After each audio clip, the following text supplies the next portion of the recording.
Yes, I am. You betcha.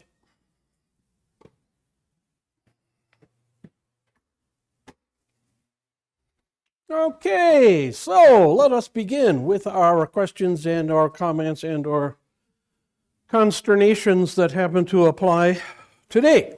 Anybody? Floor is open for discussion and or debate. Anybody? Nobody? Somebody? Yes, sir, Mr. Harry. I see the news this morning, the Pope finally came out and condemned the war. Oh, well, good for him. It took a long time. Good for him. Well, he had to figure out which side he wanted to back. Yeah. He had to figure on which side he wanted to irritate the least. Well, they're both Eastern Orthodox. The only difference is their governance. One is governed from Kiev nowadays, the other is governed from Moscow. The ones that used to be governed from Moscow broke away.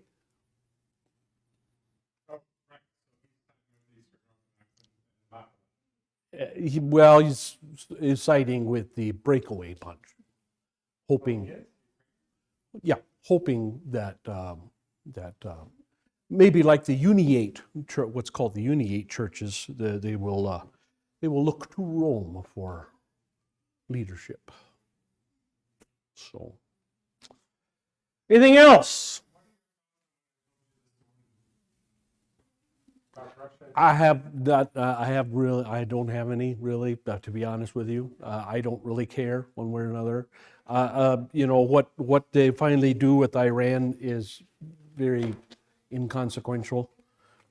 The Iranians are going to lie and cheat and steal like crazy anyway. So, I mean, no, it doesn't. No, it doesn't. It's anybody who puts any kind of hope or trust in any agreement with them, they're just being naive and stupid. So, yeah, that doesn't. Yeah, no. But you say they waste their time. Yeah, it's stupid. It's stupid.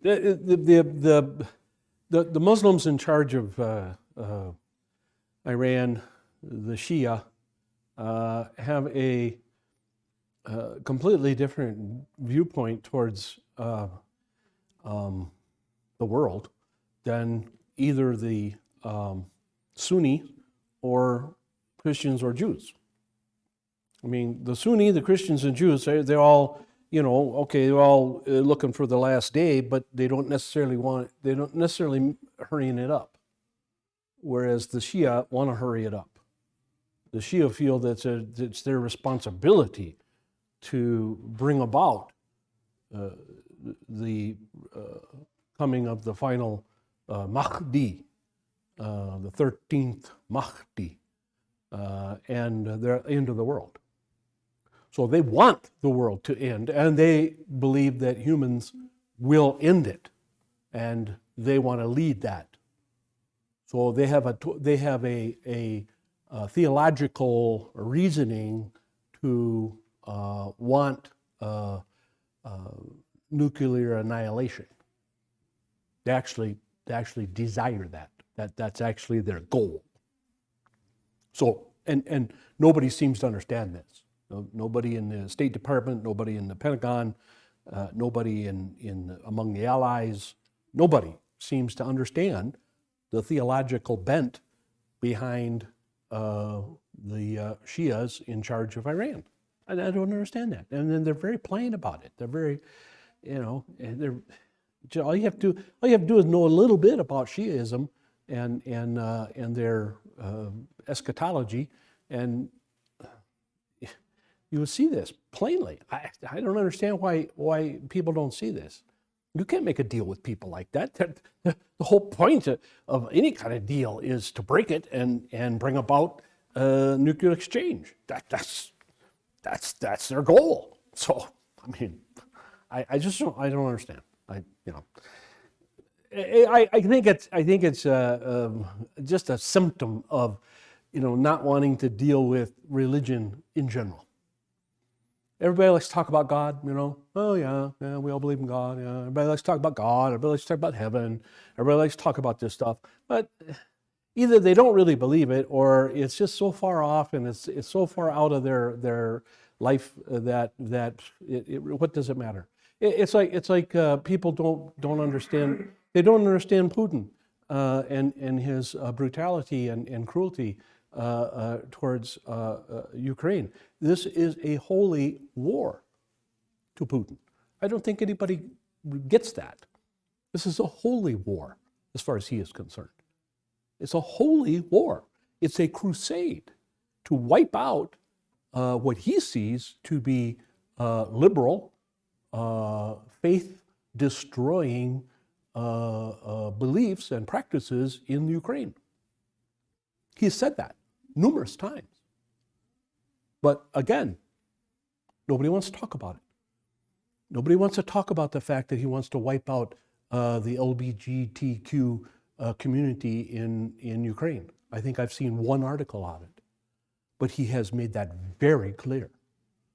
And he doesn't care, frankly, he doesn't care how many of them he kills. He wants to kill them all. And so, you know, again, by not understanding the man's motives and by not understanding his thinking, we make all kinds of errors in our estimation of what's going to happen next. Just because he bombs a school or a church or anything else and buries little babies along with everything else, we think, well, if we just yell about that enough, he's going to feel bad and stop. No, he's not. No, he's not. He knows how to bring a nation in history. He knows how to bring a nation to its knees. You know who taught him that? Well, yeah, we did a good job of it, but Wellington was the first. The Duke of Wellington bombarded both Spain and the Netherlands into submission, and they broke their alliance with Napoleon. Yeah. He lined up all of his ships outside the capital there in Netherlands, and no military targets. No military targets, zero. He lined up his ships and he told his captains, level the place. And that's what they did. And it brought Netherlands to their knees. We did the same thing in World War II. Why Hiroshima? Why Nagasaki? Why not Yokohama, where the fleet is based? Why not Tokyo, where the emperor lives? You know why? Read your history. Highest number of civilian casualties. A lot of bomb shelters in Nagasaki, in Yokohama. A lot of bomb shelters in Tokyo. Lots of them. People could hide. See the B-29 coming over? They hide. Hiroshima, Nagasaki, not even military targets. No military even anywhere around. Why? Why we hit those? Because it brought the country to its knees. Japanese in Philippines, same thing. Exact same thing. Bombed Manila. Even though they agreed with MacArthur that it would be an open city and not be a military target, the Japanese destroyed it anyway. And of course, absolutely ruined any kind of insurrection, at least for the time being. Insurrection did finally happen, but not for a while. I mean, military people, world leaders have known this fact for a long time. If you kill enough civilians, if you make the civilian population suffer enough, the country will capitulate. That is a rule of war. It goes all the way back to the China Civil War. So, folks, you know, I don't understand, you know, we at the War College and the Naval War College, the Army War College, we have intelligent people who take history classes, people who know Wellington well, who know Napoleon, who know these guys. They know these things. I don't understand how this information is not it's not shared with everybody else. And people are going blithely around, naive, thinking stupid, ridiculous things. I don't get it. I just don't get it. But then again, I don't understand a lot of things. So yeah, go ahead, Bruce. Drifting so far left, and these countries like China and Russia, they have strong morals. Apparently, Well, in a way, yeah, in a way, yeah, they have their own morals, yeah. genderism now. Well, yeah, and you know, as Putin has said, you know, he's looked at the West and he sees the West as weak and decadent, and you know, they used to say the same thing during the 30s, you know, or during the 20s and 30s when the flappers, you know, were around, and then after Prohibition you know, Americans all got drunk supposedly, and Hitler thought the same thing. The difference between the 20s and 30s and today is that American morals, while you could maybe complain about the fact they were drinking, dancing, smoking, and carrying on and having, you know, a lot of parties, they at least kind of had a semblance of, shall we say, normal morality. That's not the case anymore because now everything goes, anything goes. You know, the greatest example of that, you probably saw the picture. I don't know if you did or not, but I thought the picture spoke 1,000 words. Did you see the picture of the swimmer, the transgender swimmer on the podium? Okay, and you see this guy, he's huge. He towers. I mean, even he's standing on the top step, okay, but he towers.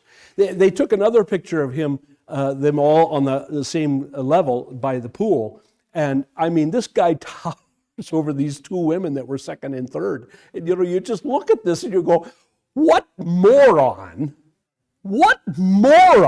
cannot see that this is not right? He looks like a guy. I'm sorry. Well, he does. And can you imagine Putin looking at this? You know, and Putin is saying to himself, what a joke. These people haven't the foggiest clue of reality. and you know, it's I could get away with anything with these idiots. You know?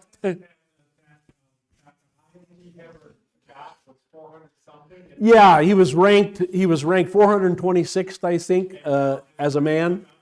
Now he's ranked number 1 as a woman. Yeah. Well, again, like I say, the picture, you don't need to say nothing. Just look at the picture. You know, and there you have it. Yeah. Yeah. All right. Your passage today is 1 Timothy chapter 2, 15. I'm going to share with you a little something I put together for my circuit and kind of give you an idea of what goes on at our circuit meetings and how pastors derive their theology from Scripture. Timothy chapter 2. Verse 15, yeah. Well, we're gonna probably read the first, well, probably 4 or 5 verses, but because we want to read it in context. So yeah, find it. Find chapter 2, 1 Timothy 2. 1 Timothy 2. 1 Timothy is right before 2 Timothy, just in case you know, just in case you need to know. Well, I'm trying to be helpful, you know. All right, so this is Paul's letter to Timothy. Timothy, remember, is a young guy, kind of a young pastor, if you will. Paul leaves him to take care of a bunch of churches and tells him to, you know, ordain or pick, choose, appoint other pastors in the area and so on and so forth. And so he's writing this letter as a little bit of instruction, how to carry out your ministry.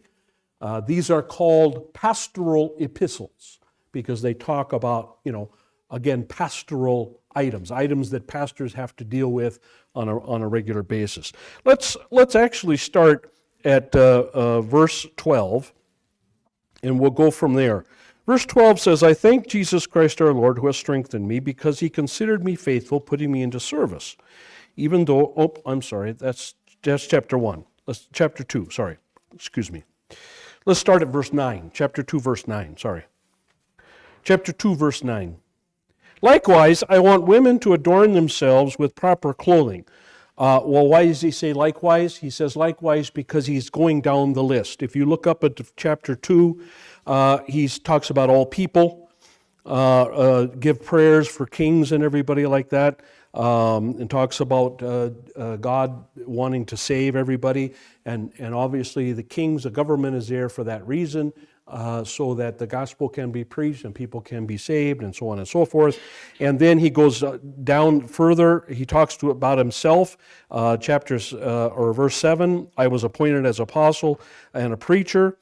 And then verse 8, I want men to lift up their hands in prayer and stuff like that. So he's talking about the worship service and about praying and about these the pastors, the leaders of these churches and stuff like that. So he starts with all people, then he goes to the apostles like him, and then he goes to men, now he goes to women. Okay?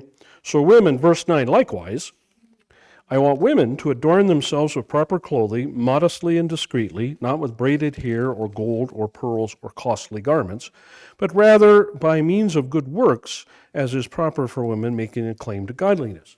This is talking about the women who were worldly. Okay? This does not mean that a Christian woman cannot braid her hair. That's not the point. It does not mean a Christian woman cannot wear an earring of gold. That's not the point. The point is that there were a lot of women at the time that all they cared about was their hairstyle and their jewelry and their clothes. They were very worldly, very materialistic.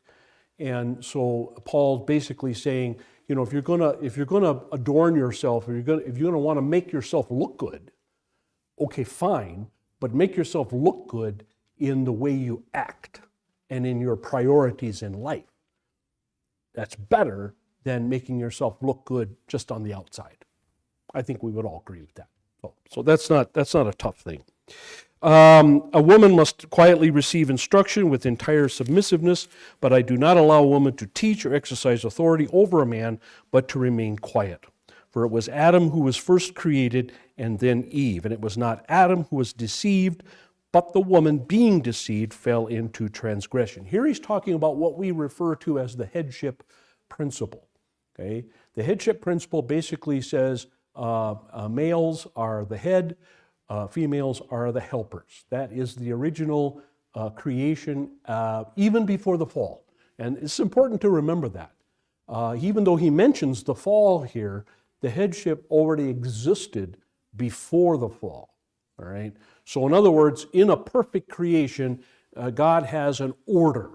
And I think you can see that in the plant world, you can see that in the animal world, in what God created during the 6 days of creation. You can see that in the cosmos, right? Creating of the planets and the stars and stuff like that. It all has an order. It all has an order depending on size. You know, the sun is the biggest thing, and so the planets go around that, and the moons go around that, and so on and so forth. And so there's an orderliness to all things. And when God came to create humanity, he did the same thing, created in orderliness. Now, it's interesting to note, I think, that with the animals and the plants and the stars and all that kind of stuff, God did not bring a motive for that orderliness or for that creation. And yet, when it came to humans, he created a motive. How do I mean that? Well, I mean it simply this. Remember, he created Adam, and that Adam was done, he was finished, and God gave him work already to do. Placed him in the garden, and then told him, I want you to name the animals. Okay? Well, first I want you to tend and care for the garden, but in the process, I want you to name the animals. And so God had the animals troop before Adam, and Adam named the animals. Now, this is kind of, to us, this is kind of silly. Okay, I mean, God could name the animals himself, right? I mean, why doesn't God just say that's an alligator, Adam, just so you know, okay? Write that down. That's an alligator. Okay. Instead, he has Adam do it, which is kind of weird. Well, but Adam, of course, has perfect knowledge, right? He's not sinned yet, and so his knowledge is absolutely perfect. He can look at something and he can tell exactly what it is. And the Bible says people don't pay much attention to this part of that verse, okay? And the verse says, and whatever Adam named the animal, that's what they were. What does it mean? In other words, he named them perfectly. He named them the way God would have named them in the first place. Okay? So I mean, that's how perfect his knowledge was. His knowledge was, he looks at a zebra and he says, that's a zebra. That's not a giraffe, that's a zebra. Okay? Now, of course, this is all in Hebrew, or we don't actually know what language. Let's assume, for sake of argument, it's Hebrew. But that's a zebra. That's not a hyena. That's a hyena. There's a baboon and there's a gorilla and and so he named all the animals. At least a species of animals. I'm not sure we can say lower than that, but at least a species of animals. Okay.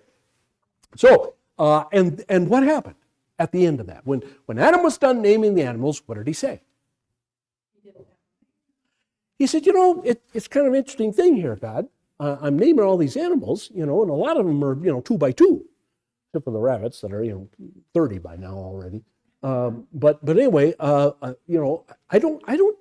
don't see in all this troop of creatures before me, I don't see one that looks like me. I don't see one that looks like me. Now, so he's kind of miffed. He's kind of mystified. Wait a minute. Everybody else, the baboons and the monkeys and giraffes and the zebras, they all got elephants. They all got mates. Where's mine? Where's mine? And God says, I'm glad you brought that up. Okay? In other words, God creates a motive. He creates a desire in Adam. And notice that God does not say, he doesn't use the Hebrew word for perfect until after Eve was created. To which all the ladies go, okay? But that's true. I mean, after every day, God saw that it was good. After every day. Day 1, it was good. Day 2, it's good. Day 3, it's good. Da-da-da-da-da-da. After Adam was created, that's good. Okay? All the animals, that's good. But after Eve is created and brought to Adam, and they are married, in a sense, then God says everything was very good, or the Hebrew word for perfect. Okay? In other words, complete, total, everything is cool. Everything's good now. Okay? So for the creation of Eve, he creates a desire in Adam. So things aren't perfect yet. Things aren't very good yet. They're good, but they're not very good. Right? So he creates Eve from Adam, of course, and then everything is very good. Okay? This is very important. And people don't pay much attention to it, but it's very, very important. This is the order of creation. And so there is a interlinking connection between man and woman. Okay? Man has the desire, woman fulfills the desire. Right? Man is the head, woman is the helper. And God even goes so far as to say, I create a helper suitable for you. The word suitable needs to be understood here. What does suitable mean? Well, actually, the Hebrew terminology there is fit together. Okay? Fits together. Okay? So think of it as two gears. If you have a gear with really little teeth and a gear with really big teeth, do they fit together? No, they don't. They won't work. But if you have, it doesn't matter how big or little the gear itself is. Okay? Right? It can be a little gear and a big gear, right? But if the teeth are the same size, what happens?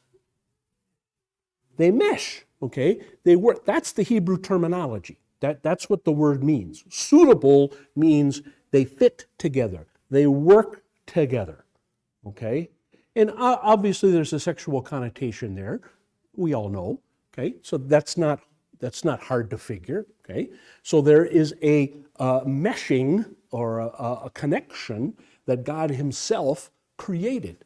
And then that Jesus then, later on, much later on, of course, in the New Testament, Jesus then says, male and female created he them. Okay? Have you not read in the beginning? In other words, male and female, he created them. All right? And so Jesus uses that as the foundation comment when the disciples ask him about divorce. And Jesus' foundational comment is, hey, wait a minute, you're not supposed to bust up this meshing. Okay? Neither side is supposed to break this meshing. All right? This meshing, this suitability is meant to be for your entire life here on earth. And this is the way God created it. Okay? So both the maleness and femaleness, that is the gender, and their roles in that gender, and their purpose in that gender are created all at the beginning and then codified or ratified by Jesus Christ himself. So when people are talking about transgender, when they're talking about homosexuality or this kind of thing, they're talking about that. They're not just arguing with Moses and Genesis. They are arguing with Jesus Christ, their Lord and Savior. They are calling Jesus stupid. They are calling Jesus a liar. They are calling Jesus wrong. Okay? And I don't think this is made this point is made enough. Okay? It's not just the Levitical law. It's not just the customs of the Jews or the Greeks or the Romans. It's Jesus Christ himself, the second member of the Trinity, while living on earth, while working out your redemption, says, male and female created he them. So, that, to me, that kind of settles it. You're going to argue with Moses, go argue with Moses all you want to. Well, don't, but people want to do that, okay, fine. But, it finally gets down to arguing with Jesus and calling Jesus stupid and a liar. That's kind of, that endangers eternal souls. Yeah, that endangers eternal souls. And I'm not going to say that it condemns eternal souls, but boy, it sure endangers them. I don't know. So anyway, so this role, headship role, is what Paul's talking about. And so when he's talking about instruction, the context here, talking about worship, okay? So starting at the beginning of chapter 1 and going all the way through, we're talking about worship, we're talking about prayer. So you could say in the church certainly is included here, not just in the home, but in the church, okay? Whether it applies in society or not, many scholars are disagreed on. I think it obviously has to apply to society, but the application there has to be done in a loving and good way. We'll talk about that in a minute. But in any case, so this is certainly in the context of the church, is what he's talking about. So when he talks about instruction and when he talks about preaching and teaching and all that kind of stuff, that's what he's talking about, okay?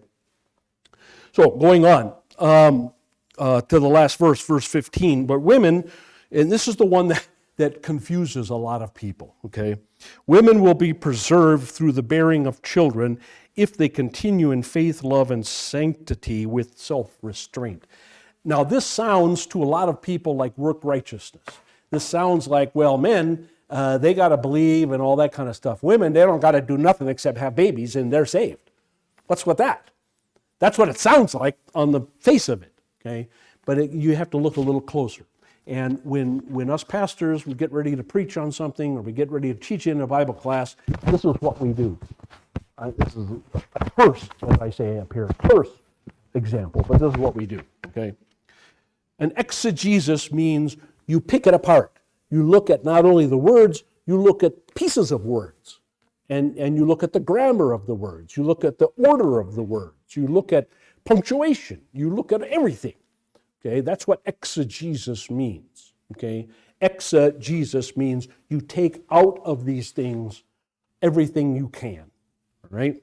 So you see the Greek there written out for you, and then the English, this is my own translation. However, she will be saved. So it's, again, talking about Eve, all right, who fell away, who was tempted and fell away, but so that's the bad news.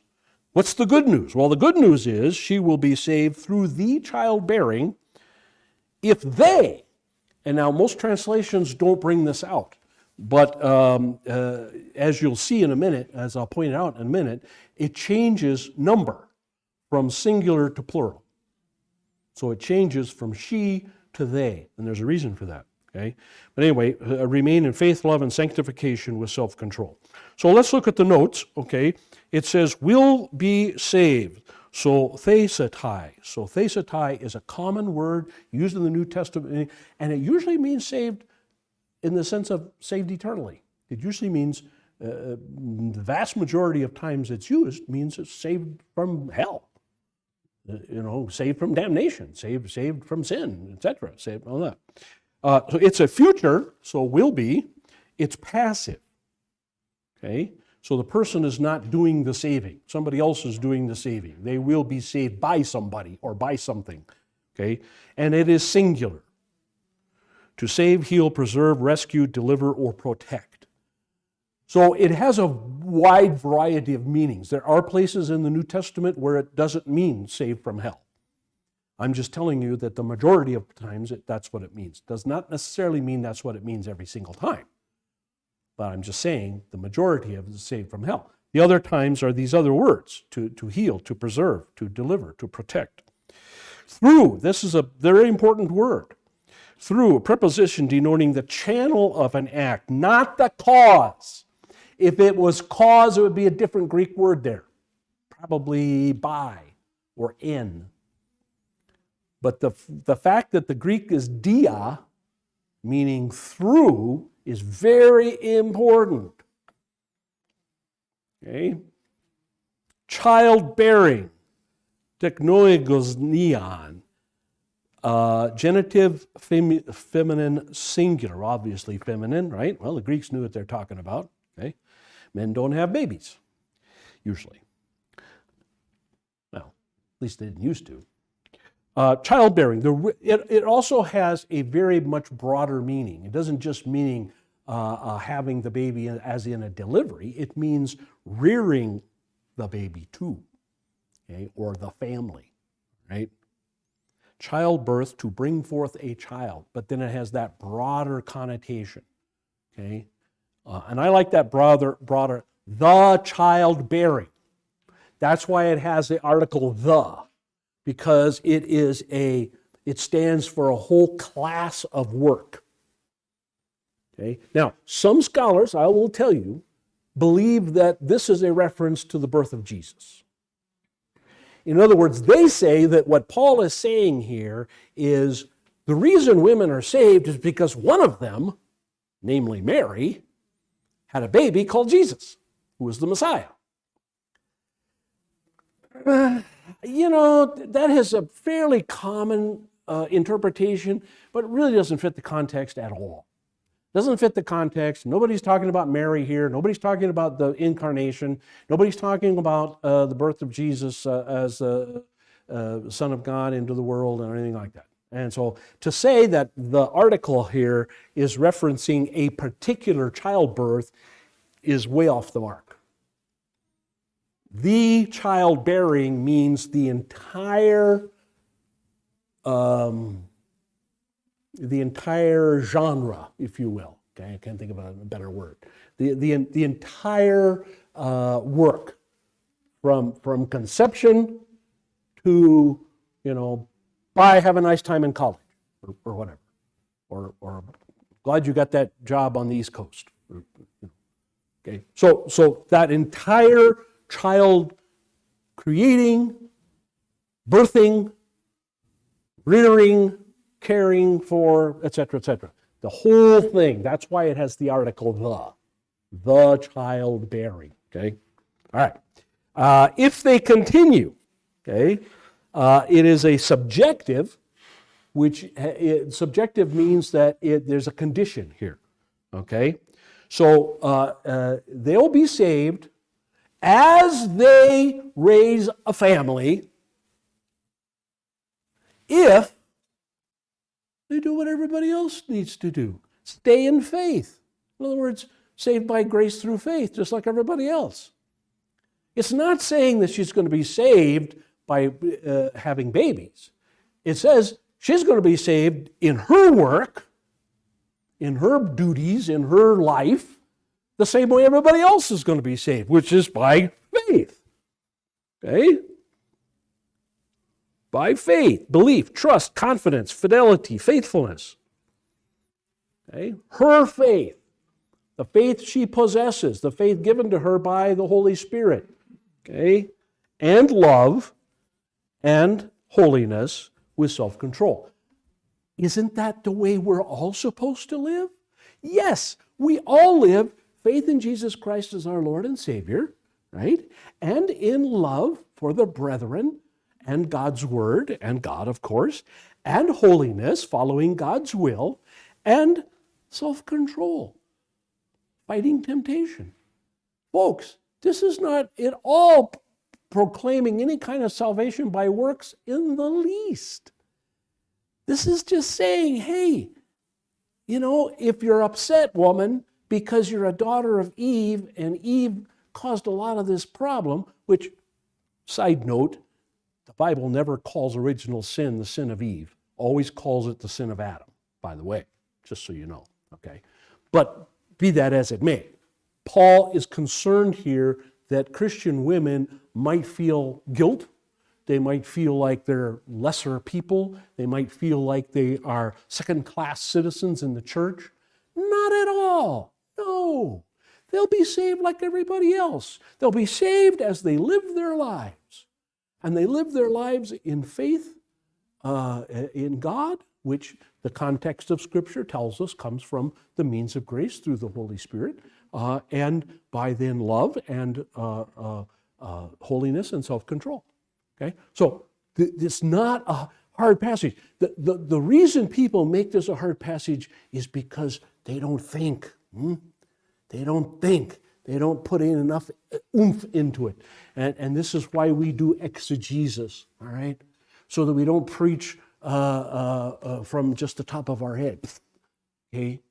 We study, we dig into the Greek, we dig into the grammar, we dig into the, like I say, even the punctuation and stuff. We dig into that. We say, what's really going on here? Okay? Now, you may ask, well, then why don't everybody just translate it that way? Well, some do. That's called a paraphrase. See, I translated up here, however, she will be saved through the childbearing. To me, that's enough. And it's very representative of the actual words in the Greek. Okay? Now, if you're going to ask, well, how come God didn't tell Paul to write more clearly? Like, how come God didn't tell Paul to put it this way? However, she will be saved the same way everybody else is saved while she's doing her job as a wife and mother. Well, that's exactly what it meant to the Greeks. In other words, they understood this. Most other generations of Christians have understood this without any problem. If you look back in time and you look at the commentaries up until modern times, everybody else has understood this. Where's the problem, folks? The problem is our society. The problem is our brains. Our brains have been turned into mush. Okay? And we don't think the way God created us to think. So thank goodness, there are still some preachers around who can dig into this and tell believers what it really means. All right, turn the page over. Some questions there, which we'll come back to if we have time. Let's go down to the comments. The vocation of Christian motherhood is blessed. So says the apostle. In fact, she will be saved in childbearing. This does not mean that she will be safe as she goes through the delivering of a child. How do we know that, by the way? You betcha. Rachel, right? I mean, not the first, but certainly not the last. It means that women, as she fulfills the office God gave her. As I tell my wife all the time, when we can't find anything in the house, I always say, and we always ask Mom, why? The answer is real simple. You have the uterus. It's radar. I don't know. That's what my mother said. Anyway, gave her office God gave her in creation as the wife of man and mother of children. She will be saved from sin, death, and eternal damnation. Same way as everybody else. But she'll be saved while she does that work. That's all it means. It is not the office that saves her. Please note that. Any more than it is with man's office as husband and father. Still, as she fulfills her God-given role, she will receive salvation through the means of grace, in the same way as a man, but in the process of her earthly life as wife and mother. You see how simple that is? You see how easy that is? Takes a great conundrum and a great dilemma that people fret about and write huge books about and long papers on, and it's really very simple. Earlier in this epistle, the apostle writes, "It is a faithful saying and worthy of all acceptance that Jesus Christ came into the world to save sinners." God saves us within a certain earthly context of our life. God does not save us before we're conceived. God does not save us after we're dead. When does God save us?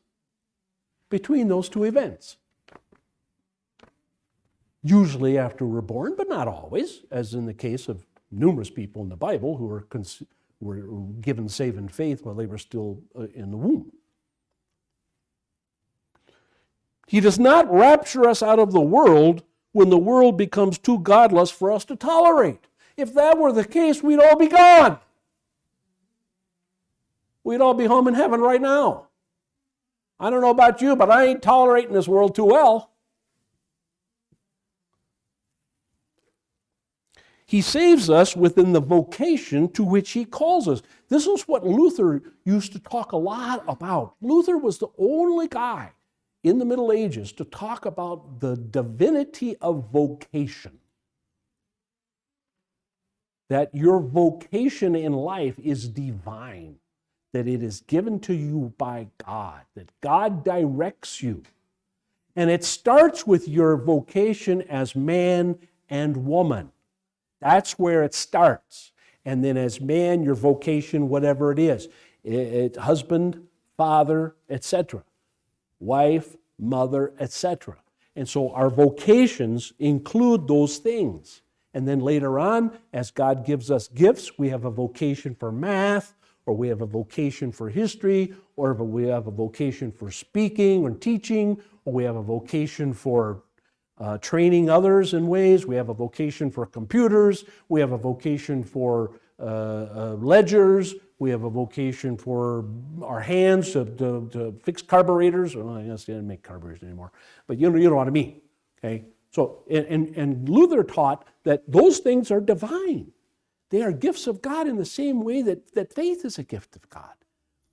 And see, the world did not think of it that way up until Luther. He was really the first to talk about holy vocations. And that's really important, especially in our day today when so many young people, so many teenagers, I don't know what to do with my life. Well, sure you do. First of all, you're here. Second of all, you're either male or female, which means you've got a good chance of being a wife or a husband or and a father and a mother. Okay, so that's taken care of. Okay, that's you know why you're here. Okay, and then you have gifts and talents. Okay, how you do in algebra class? Get F's like me? Well, don't try to be a bookkeeper or a public accountant. Okay, that's not going to work. Okay, what are the talents and gifts that God has given you? Oh, I don't know. Well, okay, that gives you something to do, doesn't it? Figure out what that is, right? So on and so forth. All right. The woman will be saved as she lives within her vocation. Thus, you will be saved in childbearing and family rearing, as a man will be saved working by the sweat of his brow. That God told Adam, that's what's going to happen to you. Now, the question, well, I'll save that for a minute. Indeed, the best way for women to serve the church is, and because we're talking in this context, obviously, about church, is not by seeking out an office in the church. The best service women can do for the church is the service they provide to their own husbands and children in their own homes. This is the service that God loves. It is certainly more valuable than whatever monetary remuneration is gained by hiring others to take on the domestic responsibilities while going out to compete with men for jobs, thus depressing wages while depriving children of their mothers. So, you can say in our society today, well, who can afford a house without two incomes coming in? I understand that. I do. I really do. But you have to at least ask yourself the question, okay? Which is it a wash? What is it? Is it a 50-50 deal or what? I don't know. The scriptures don't give the answer to that. You have to come up with that in your own sanctification. When a Christian wife and mother of small children leaves the children in somebody else's care in order to accept an allegedly divine call to an alleged ministry of the church, and I'm talking here about women who want to be pastors, this is no service at all to anyone, but rather a burden upon the home and the church. So this goes back to what Paul said about learning in submission and being silent and all this kind of stuff. So it's all part of the same deal. It's not two different categories.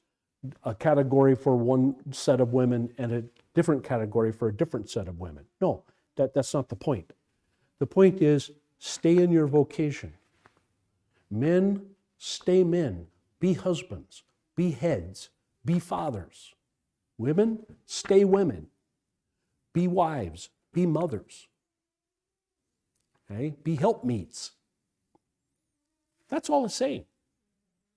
Okay? And part of the headship principle is God calls men into the public ministry. He does not call women into the public ministry. And if you don't believe it, go back to Corinthians and you'll see it very clearly there. Final point.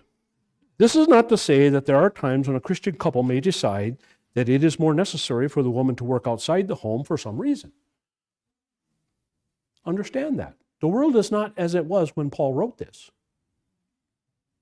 There was not even a possibility. In most cases, there wasn't even a possibility for women to work outside the home. So, the choice wasn't even there for the vast majority of people.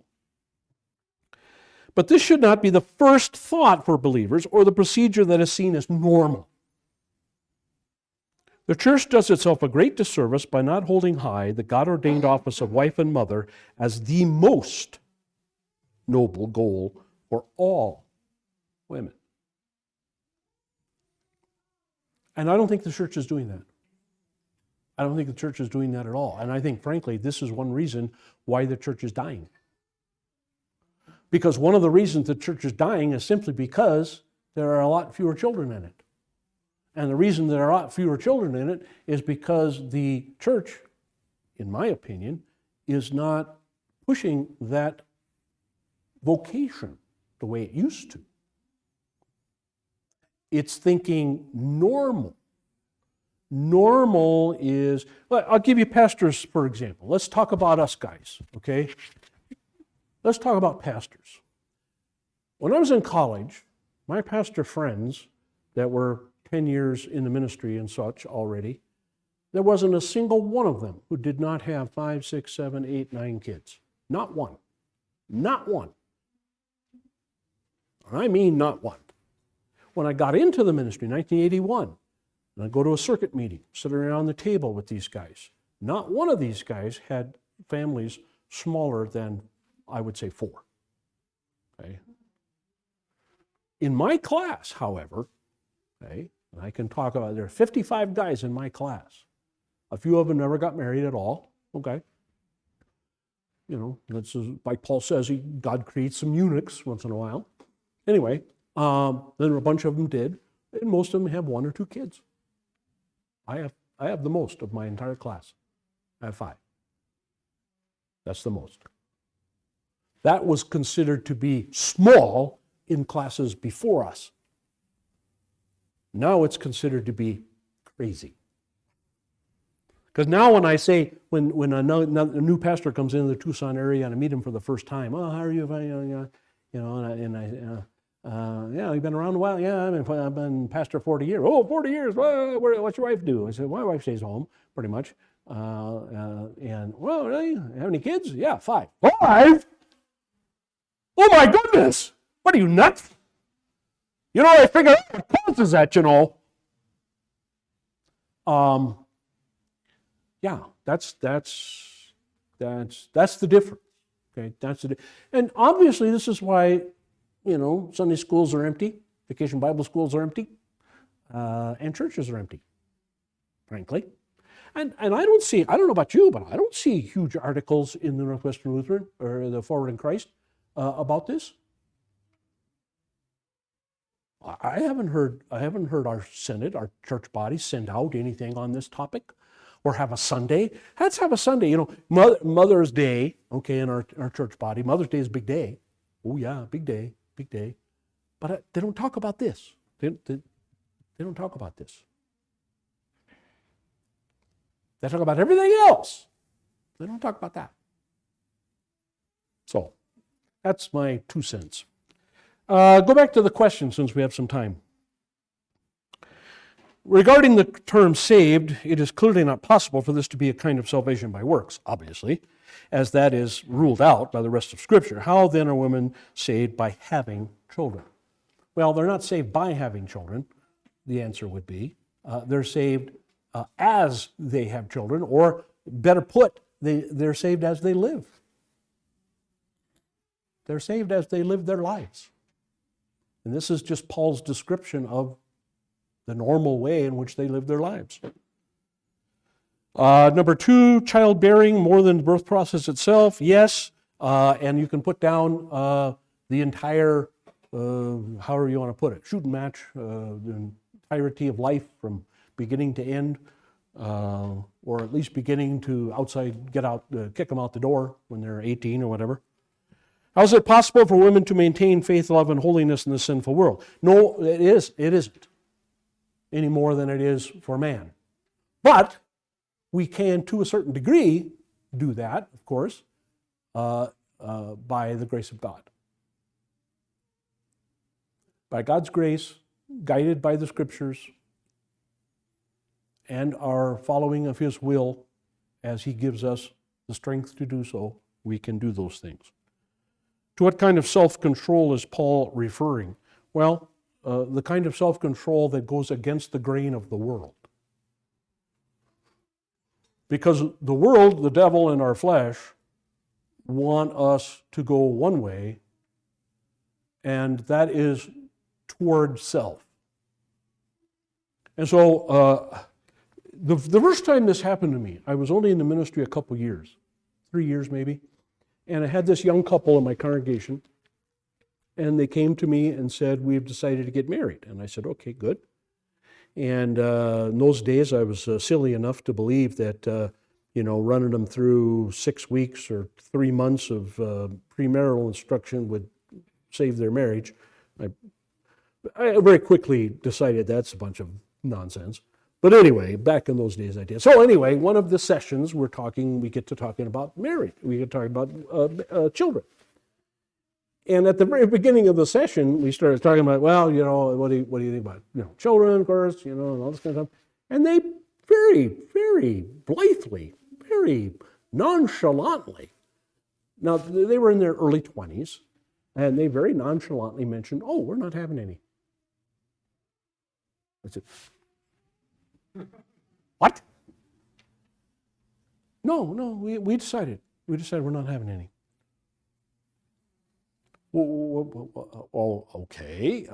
Is there a reason I should know about? Are you infertile or whatever? Oh no. Well, so why is that?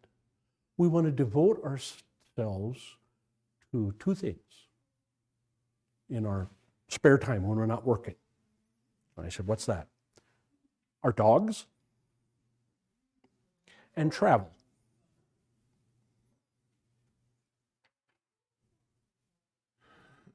They had 2 cute dogs, 2 little, what do they call corgis, you know?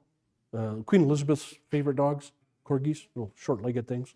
Yeah, beautiful, just gorgeous little dogs. Well, kind of mean, but if you have children, don't get a corgi, by the way.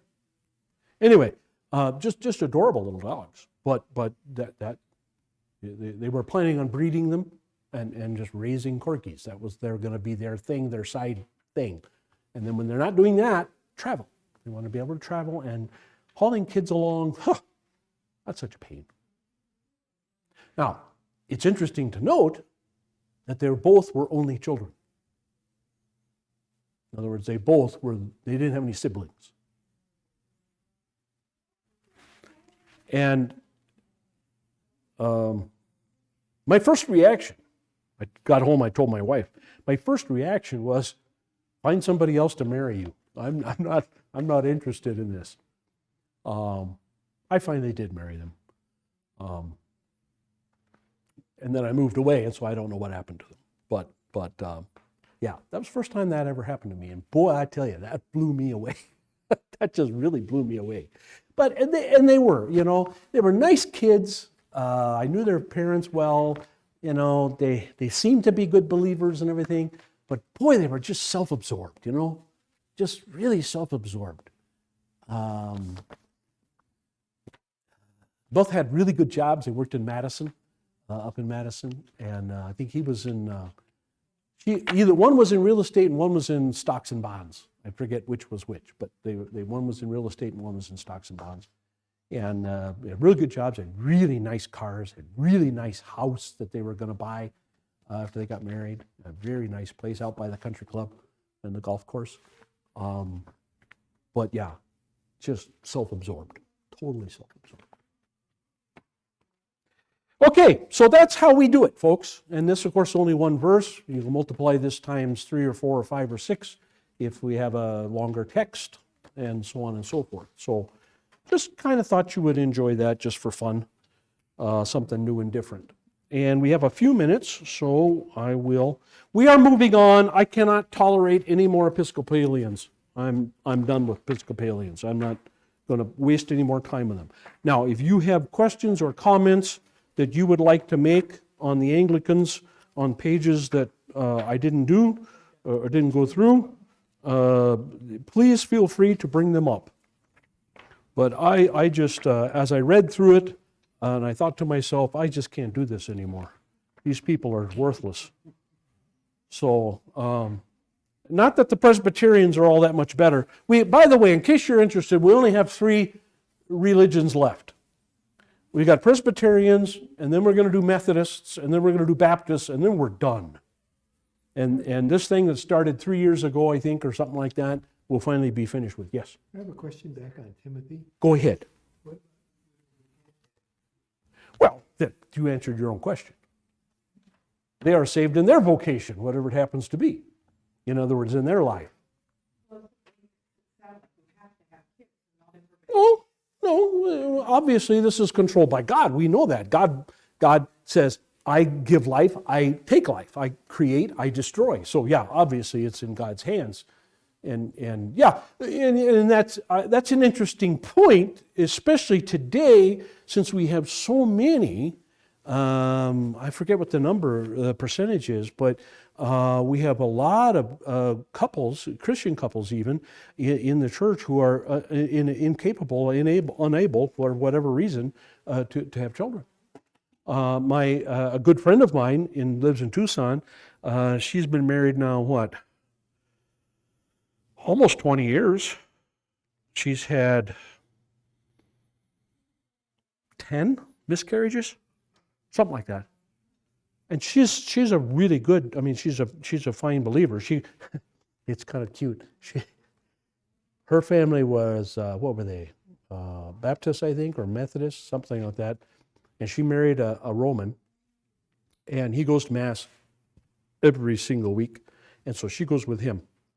And I asked her one time, I said, how you getting along with them Romans? And she goes, oh, fine. But she says, sometimes I kind of missed, the altar calls and all that stuff. But anyway, she's a sweetheart. She really is. But yeah, and she's in their process now of trying to adopt and see how that goes. But yeah, that is a common problem. And so obviously God has determined, for whatever reason, that is not her particular vocation. So yeah. Okay, so Presbyterians. Now, just as kind of an introduction here, you can have these with you when you come back next time. Presbyterians is a good reason. I mean, there are, and you'll see this when we get totally done, there are more than 200 different denominations in the world. After we went through the Eastern Orthodox and Romans and Lutherans, and now, we did the Anglicans, and now we're going to do Presbyterians, Methodists. That's it. I'm done after that. I mean, most of those 200 or so denominations would fit, not all of them, but most of them, the vast majority of them would fit under one of those categories, okay, in some way or another. Okay. Presbyterians I chose, could have chosen a couple others, but Presbyterians I chose because they are a good representation for Calvin and Calvinism. Okay? And I wanted you to understand what the major difference is. The reason I'm going to pick Methodists and Baptists is because the Methodists represent Wesley, and even though people don't talk about Wesleyism very much, they do talk about Methodism, which is Wesley's religion, and then Jacob Arminius, who is the founder, if you will, of the Baptist Church. And so, of the reformers, okay, at the Reformation, when we did the Reformation, and then there's Luther, there's Calvin, there's Wesley and Knox and those guys, and then there's Arminius, Jacob Arminius. And so most of your denominational theological systems will fit in some way or another under those main guys. So that's why we're doing Presbyterians, is because they represent Calvinism probably the best of all of the major denominations out there. Okay, so that's who we're talking about, really. When we talk about Presbyterians, you're talking about Calvin. Right? Okay. Let's just get into it a little bit. Calvinism, sometimes called the Reformed tradition, Reformed faith or Reformed theology, is a theological system and an approach to the Christian life that emphasizes the sovereignty of God over all things. That you have to know. Otherwise, none of this will make sense to you. Now, that is one thing also that the Baptists and Arminius took from Calvin. So what you're going to see now, from now on, after we leave the Anglicans, what you're going to see is you're going to see people taking and borrowing stuff back and forth. They even take some things from Luther. But what you're going to see is, in the Presbyterians' case, they take most of the stuff from Calvin and a little bit from a couple other guys. The Methodists then take most of their stuff from Calvin also, but then they borrow some from Arminius and some from a couple other fellows. And then the Baptists take most of their stuff from Arminius, but they take a few things from Calvin and a few others. Okay? So these next three, Presbyterians, Methodists, and Baptists, are going to share some characteristics. This is one of them that they share, the sovereignty of God. You will especially hear that in Baptist preaching quite a bit. Okay? Presbyterian preaching and Baptist preaching will both talk a lot about the sovereignty of God. In other words, if you ask a Lutheran, can God make a rock too big for him to lift? The Lutheran will say yes. If you ask a Calvinist if God can make a rock too big for him to lift, the Calvinist will say no. Okay? That's a major difference between the two. When it comes to God, Calvinists, Wesleyans, Baptists, whatever, God is supreme. In such a way that if it were possible, well, no, in other words, it could happen that God could even do what? Could even go back on his word. Yeah. See? Yeah, see? The sovereignty of God in these cases is absolute. In other words, God is not bound by any rules, even the ones he makes about himself. Sovereignty is top. In Lutherans' case, sovereignty is not the top. What would the top attribute of God be if you had to put them in order? What would the top be as far as the Bible's concerned, really? No. See, sovereignty is the same thing. That's what a Baptist would say. Omnipotence. Yep. God is powerful, and nobody can, man, he can do anything he wants. He can do anything he wants, which means he can lie, cheat, steal. There's no different than Allah then. Okay? So that would not be the top. Omnipotence or sovereignty would not be the top. What would be the top in a biblical way of looking? Okay, what do you call that? That he can't go back on his word. Yeah, I would say that the top attribute of God in the Bible is faithfulness. It's faithfulness. He keeps his promises. That is mentioned many more times than his omnipotence. Many more times than his omnipotence. He is faithful. Okay. I would say after that, maybe his independence. And then after that, perhaps his mercy. Those would be the top three I would list. If you had to list them in some kind of order, that's the ones and his power obviously would be in there, but I wouldn't put see, that's the mistake these people make right off the bat. Right off the bat! That is unbiblical, to put his omnipotence or sovereignty above everything else. That is right off the bat wrong. Because if God cannot be held to his own word, then we're in a load of trouble, folks. And we cannot depend on anything. We cannot count on him to keep his word. When we appear before him at the end of our lives and he asks us, why should I let you in heaven? We couldn't say, because you said so. We'd have to say, because you feel like it? Because you want to?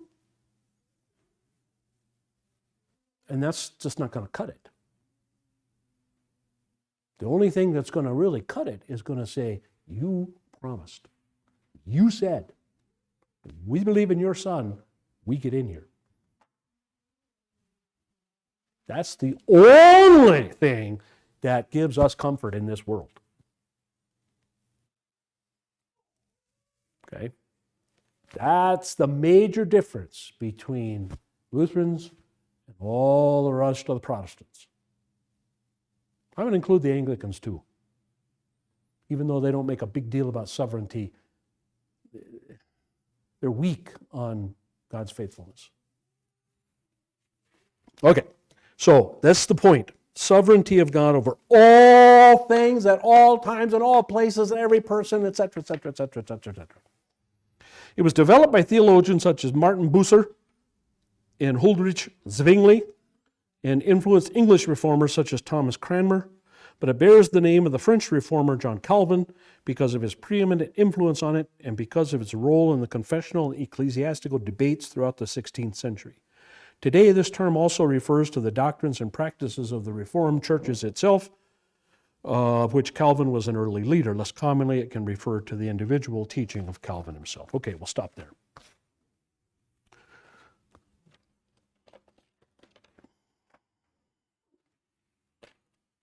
All right. Questions, comments? Anybody? All right, let's close. May the grace of our Lord and Savior Jesus Christ, the love of God the Father, and the fellowship of the Holy Spirit be and abide with us all. Amen. Thank you all.